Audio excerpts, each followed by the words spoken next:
into my studio and let's get creative.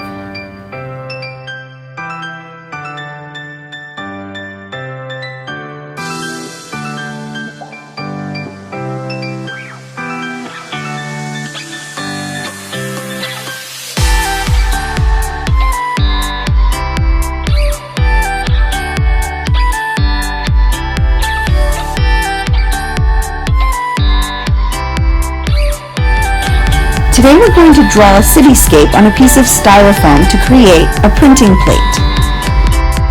Once you have your printing plate, I'm going to show you 3 of the many ways you can use that printing plate to create works of art. So let's gather our supplies to make our printing plate and our first marker print. First, you're going to need a piece of styrofoam. You can use a tray and trim off the edges, or you can buy them in sheets. You'll need a ballpoint pen, any color, and some washable markers. You'll need a damp sponge and several pieces of paper. Now this is optional, but I always like to have photos as references to give me ideas. For mine, I looked at the artist James Rizzi.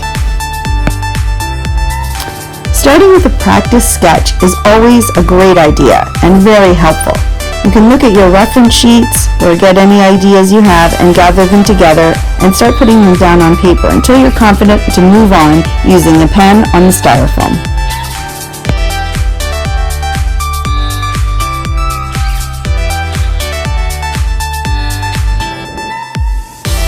So now I feel ready to begin. I'm going to use my pen directly on the styrofoam. Start your drawing in the foreground, which is at the very bottom of the page or closest to you. Use a series of different size rectangles from one side to the other. Now start with the middle ground, or buildings that look like they're behind your first row.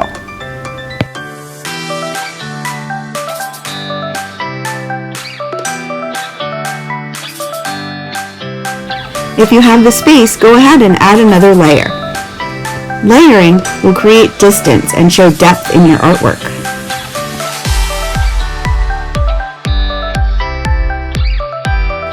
And don't forget to add some interesting details to the background and show what time of day it is.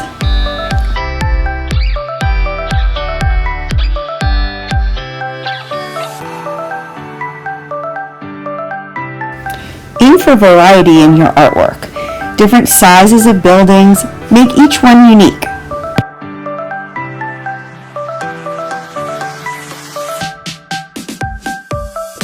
Remember, I'm basing mine on the American pop artist James Rizzi.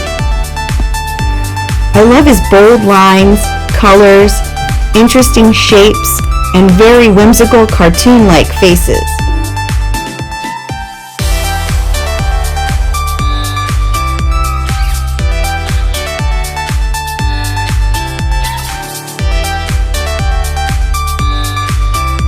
Be sure to press firmly when you're drawing on the styrofoam.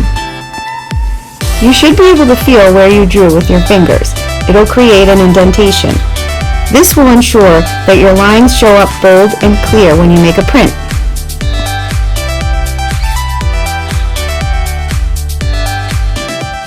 Now I've finished my printing plate. Let's start creating some prints.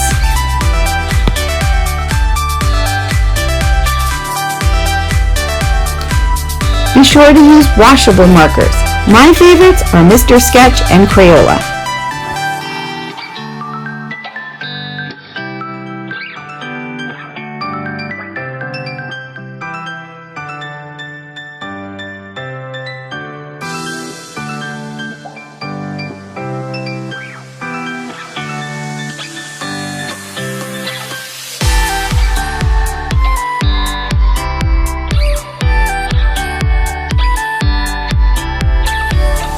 Aim to color the entire surface. Try not to leave any space white.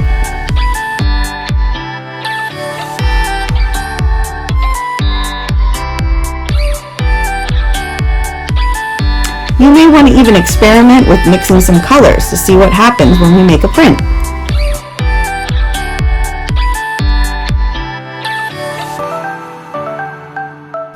Once you have a lot of color on there, just watch where you place your hands.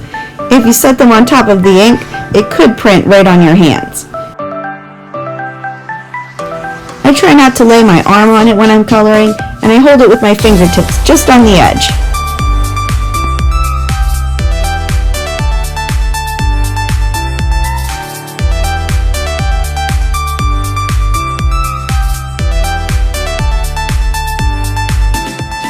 And I'm ready to print.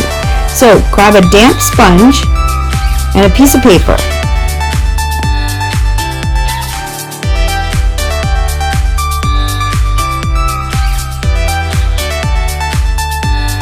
Be sure to dampen the paper evenly. No puddles. Now I'm going to lay the paper on top and give it a good massage. Oh yeah. Then go ahead and lift up your paper.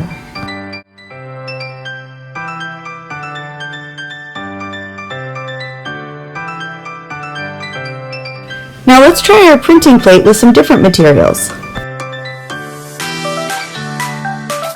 Now for this technique, it's a little messier, so you might want to grab an apron or wear an old shirt. Printing ink is what you're going to need. Speedball is my favorite kind. It comes in all different colors, but there's different brands. As long as it's printing ink, it'll work best. You're also going to need a roller or a brayer for this part. Come on, let's try it out.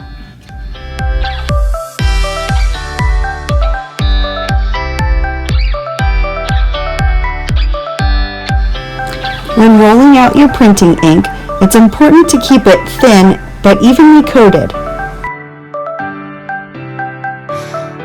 I like to do this in layers and going in different directions. Time again for the massage. Make sure you press hard, get all that ink transferred onto your paper. Peel it off and voila, an ink print. You can choose any color of ink or even a blend of inks. I chose white because some of the marker ink was left on my printing plate and I wanted to pull some of that color out with the ink.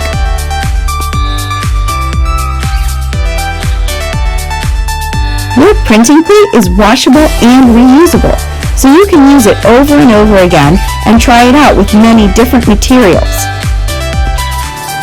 Besides the different types of inks or paints you might try using for printmaking, also think about what you're going to print on.